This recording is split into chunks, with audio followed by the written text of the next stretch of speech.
because we want to put on for our residents and for our businesses a fantastic display and also draw people in, spending money, making our businesses successful and actually seeing people enjoy themselves.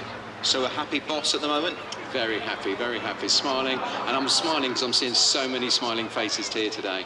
Ian Davidson, Chief Executive of Tendring District Council, thank you for that. And as you'll have heard in the background, as we were chatting to Ian, we have our second Spitfire of the day, Mark Disco Discum, at the controls of this Mark 19 photo reconnaissance Spitfire from the Rolls-Royce Historic Air Fleet.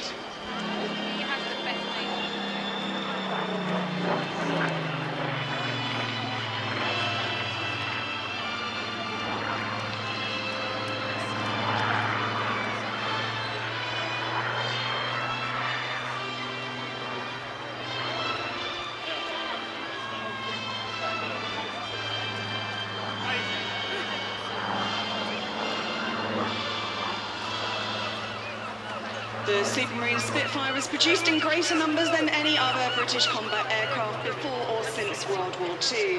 20,341 Spitfires were built in 22 different variants, and the aircraft remained in production for 12 years. The prototype's maiden flight took place on the 5th of March 1936, and Mark I Spitfires entered RAF service in August 1938.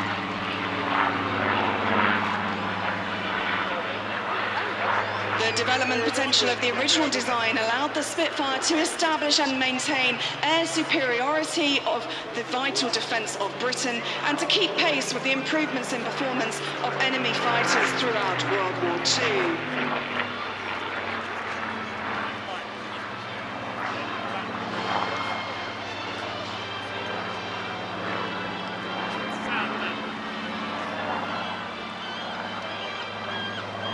Spitfires fought in every operational theatre of the war and remained in RAF frontline service